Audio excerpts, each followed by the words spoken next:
नमस्कार, मी भाग्यश्री पाठक.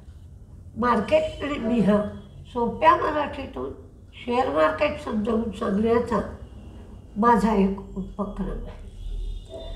मी या महिन्याच्या शेवटी 29 आणि 30 तारखेला कोर्स ठेवला आहे. ऑफलाईन आहे. फंडामेंटल टेक्निकल दोन्ही गोष्टी शिकवल्या जातील. शनिवारी 6 तास, रविवारी 6 तास असेल. कोर्सची चौकशी करण्यासाठी मोबाईल नंबर 9699615507 9699615507. सगळ्यांच्या कमेंटला पहिल्यांदा उत्तरं देते. आजचं मार्केट बंद केलं आहे का, ब्लॉग बंद केलं आहे का, काहीही बंद केलं नाही, पण काही नवीन करण्याचा प्रयत्न आहे. लवकरच ते तुमच्यासमोर सादर केलं जाईल. कुठलीच गोष्ट बंद केली नाही, पण अधिकाधिक चांगलं, जास्तीत जास्त तुम्हाला मार्केट शिकणं सोपं जाईल या दृष्टीने नवीन प्रयत्न करते आहे आणि ते प्रयत्न लवकरच तुमच्यासमोर येतील. दुसरी एक कमेंट होती की ती ॲक्च्युअली ट्रेडिंगच्या संबंधात होती की शेअर खरेदी करण्यासाठी पैसे द्यायला लागतात का, मार्जिनचे पैसे द्यायला लागतात का, शेअर विकला तर इंट्राडेमध्ये तो परत घेण्यासाठी पैसे द्यायला लागतात का. हो, पैसे द्यावे लागतात. नंतर ते ॲडजस्ट होतात. म्हणजे इंट्राडे तुमचा पूर्ण झाला की ते पैसे मार्केट संपल्यानंतर लगेच तुमच्या अकाउंटला येतात, पण पैसे द्यावे लागतात. आणि मार्जिन ट्रेडिंग, माझं मत म्हणाल तर कृपा करून करू नका. स्वतःच्या जवळ जेवढे पैसे असतील तेवढ्यामध्येच ट्रेड करण्याचा प्रयत्न करा. ऋण काढून सण साजरा करू नये असं आपल्या मराठीत म्हटलं जातं. त्याचप्रमाणे जर गोंधळ झाला, मार्केट पडलं, तर त्या पैशावर तुम्हाला व्याज मोजावं लागतं.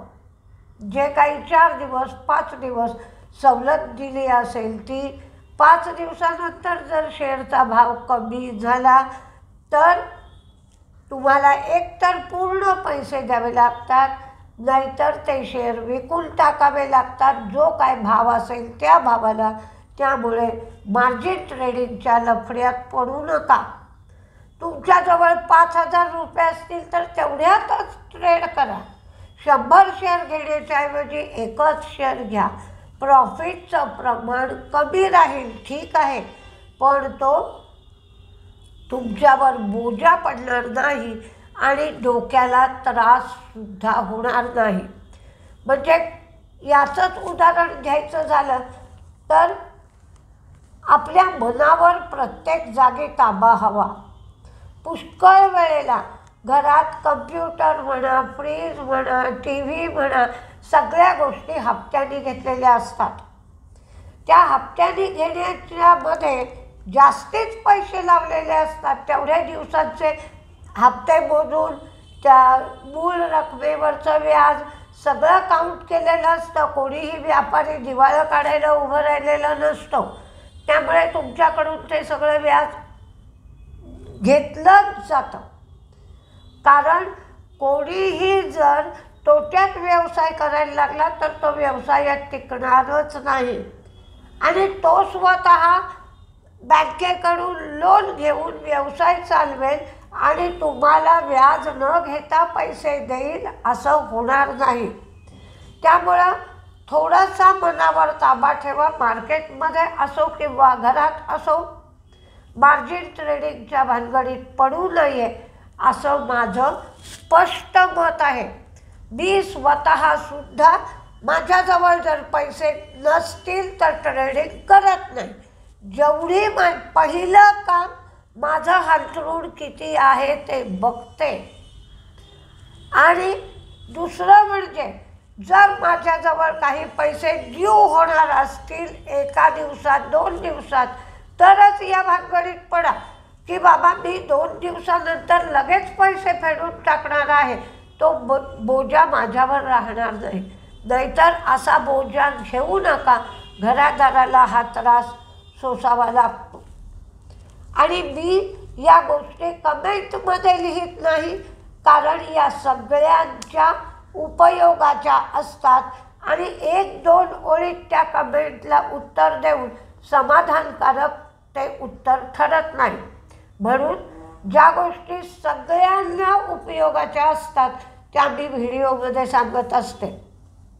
आता आज फॉरेन इन्व्हेस्टर्सची 284 कोटीची तर डोमेस्टिक इन्व्हेस्टर्सची 824 कोटीची कॅशमध्ये खरेदी आहे. काल अमेरिकन मार्केटमध्ये खूप व्होलॅटिलिटी दिसली. 700 पॉईंट डाऊ तेजीत होता, नॅसडॅकही 300 पॉईंट तेजीत होता. तर डाऊची सगळी तेजी नाहीशी होऊन 400 पॉईंट डाऊ मंदीत गेला. म्हणजे जवळजवळ 1100 पॉईंटची हायपासून अमेरिकन मार्केटमध्ये मंदी आली. एनव्हिडियाचा शेअरसुद्धा 5 पॉईंट तेजीत होता, ती तेजी नाहीशी होऊन 3% मंदी आली, 5% तेजी होती. म्हणजे एकंदरीत एनव्हिडियाचा शेअरसुद्धा 8% मंदीत गेला होता. म्हणजेच अमेरिकन मार्केटमध्ये दबाव होता. हा दबाव कशामुळे आला तर ज्या एनव्हिडियाकडून ज्या चिप्स घेतल्या गेल्या त्या चिप्स अर्थातच बँकेतून लोन काढून घेतल्या गेल्या, पण त्या चिप्सची पेमेंट झाली नाही. म्हणजे रिसिव्हेबल जे कॉलम असतो बॅलन्स शीटमध्ये त्या रिसिव्हेबलची वसुली झालेली नाही. हे एनव्हिडियाच्याच बॅलन्स शीटवरून दिसत आहे. आणि म्हणून काल मार्केट पडण्याचं कारण प्रामुख्याने तेच झालं. म्हणजेच AI जी मोठ्या प्रमाणावर इन्व्हेस्टमेंट करावी लागते आहे त्या इन्व्हेस्टमेंटमधून प्रॉफिट होणार आहे का, आणि प्रॉफिट झाला तर तो किती टक्के होईल यावर चर्चा चालू आहे. म्हणजे AIच्या चिप्स, AIमध्ये केली जाणारी इन्व्हेस्टमेंट, त्याचं द्यावं लागणारं व्याज आणि त्यातून मिळणारा प्रॉफिट याचं काही गणित जमत नाही आहे. म्हणून AI क्षेत्रामध्ये बबल तयार झाला आहे असं सगळ्यांचं म्हणणं आहे. मोठ्या मोठ्या बँकासुद्धा हे नमूद करून राहिले. म्हणून CBOE व्हिक्स जो आहे काल 28 पर्यंत पोचला होता. अमेरिकेने रशियाच्या ज्या क्रूड ऑइलच्या मोठ्या कंपन्या आहेत, रोजनेफ्ट आणि ल्युकॉईल, या कंपन्यांवरची बंधनं आजपासून सुरू केली आहेत. 1,19,000 लोकांना नोकऱ्या मिळाल्या आहेत. 4.4% नोकऱ्यांची संख्या अमेरिकन मार्केटमध्ये वाढली आहे. तरीही लेबर मार्केटमध्ये त्यांना धोका दिसतो आहे. पण कुठलीही आकडेवारी शटडाऊनमुळे डेटा मिळत नाही आहे. म्हणून फेड रेटमध्ये काही बदल करण्याची शक्यता संभवत नाही. अमेरिकेमध्ये वेल्थ टॅक्स वाढवण्याच्या संबंधात बोलणी चालू आहेत. म्हणून सुद्धा मार्केटवर परिणाम होतो आहे.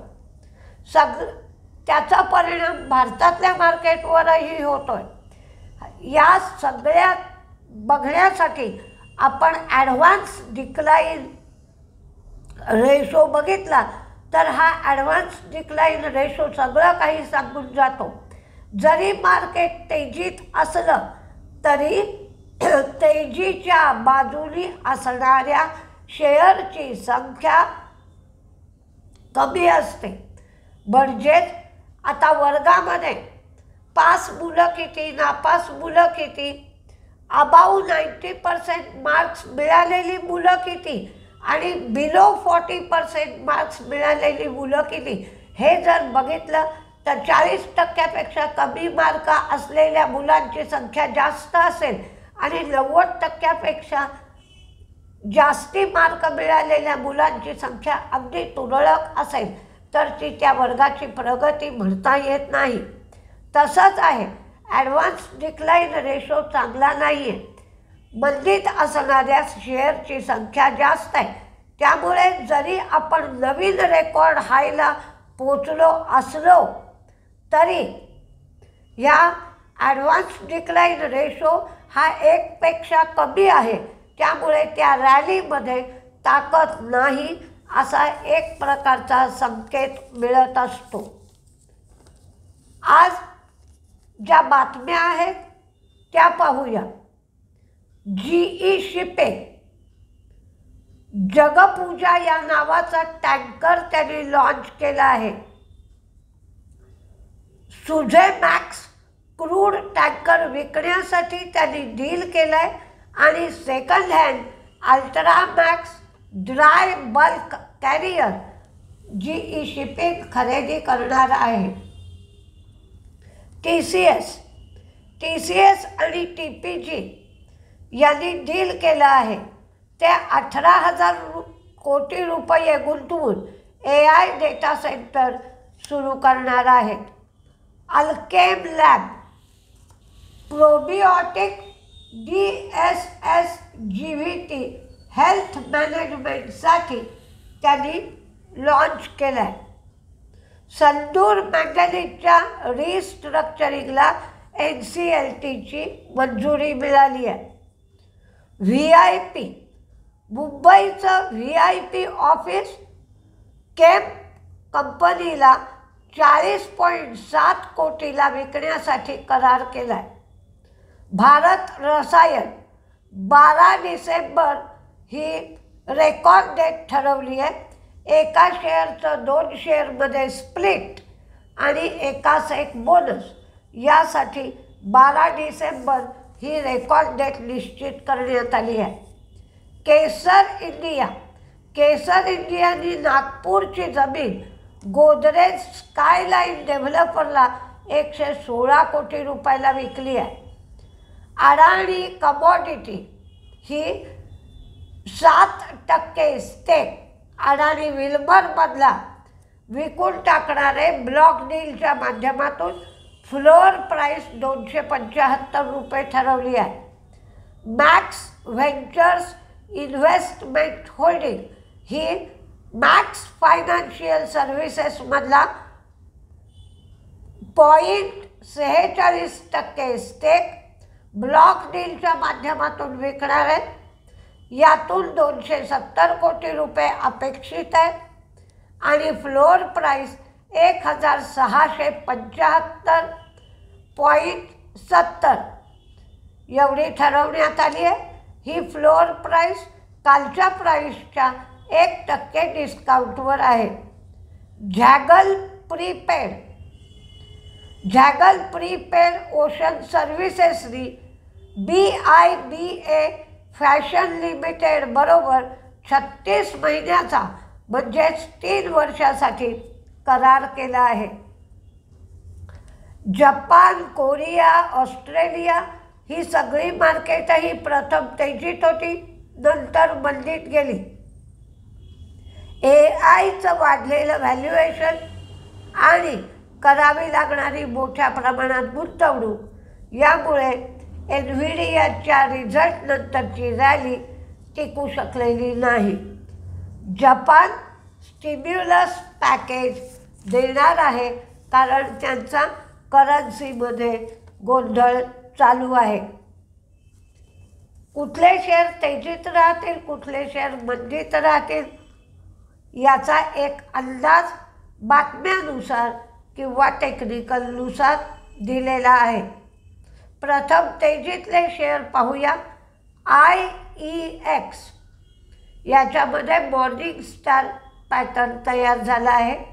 NBCC पिरामल फायनान्सचे जे 10 दिवस T2T राहतो तसा T2Tमधून तो बाहेर पडला आहे आणि त्यांचं सर्किट लिमिट 20% करण्यात आलं आहे. Godrej property, JSW energy, Jammu Kashmir bank, rights किंवा रेट्स. आत्ता सध्या आपले कॉमर्स मिनिस्टर इस्रायलला गेलेले 3 दिवसाच्या दौऱ्यासाठी. इस्रायलबरोबर ट्रेड डील होणार आहे आणि फ्री ट्रेड ॲग्रीमेंटसुद्धा होण्याची शक्यता आहे. तर रेट्स तिथे त्यांच्या सर्व्हिसेस पुरवेल म्हणून रेट्स किंवा राईट्स शेअर दिला आहे. Bajaj Finserv, Himmat Singka, Tata consumer, HDFC bank, Kotak, Angel One, Groww, Signature Global double bottom तयार झाला आहे म्हणून. अडाणी विल्मर लिमिटेड यांच्यामध्ये ब्लॉक डील व्हायचं आहे, पण ब्लॉक डीलला फारसा डिस्काउंट दिलेला नाही. कालची 277ची प्राईस होती तर ब्लॉक डीलची फ्लोअर प्राईस 275 आहे. म्हणजेच शेअरमध्ये काही बबल नाही आहे तर योग्य प्राईस आहे. Max Financial, Natco pharma, Bajaj finance, Gujarat Pipavav यावेळेला बजेटमध्ये पोर्टमध्ये जास्त गुंतवणूक सरकार करण्याची शक्यता दिसते. Eicher motors, Deepak fertiliser, PVR, Bahadur आणि मस्ती 4 हे दोन्ही पिक्चर रिलीज होणार आहेत आणि 2026मध्ये 100 स्क्रीन PVR लावणार आहे.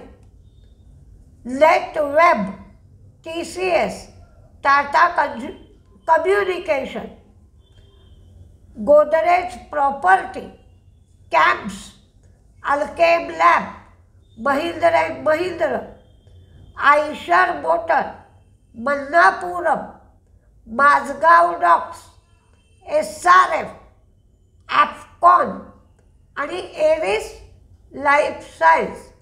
तर मंदीमध्ये फक्त एकच शेअर दिला आहे, डेलिव्हरी आणि बायोकॉनसुद्धा मंदीमध्ये राहण्याची शक्यता आहे. तर बघूया आज काय काय होतं आहे. सगळ्या मार्केटमध्ये ॲडव्हान्स डिक्लाइन रेशो तेजी संपत आली आहे हे दर्शवतोय. तर बघायला लागेल काय काय होतं आहे. मार्केट व्होलटाईलच राहण्याची शक्यता आहे. जपून ट्रेड करा. नमस्ते.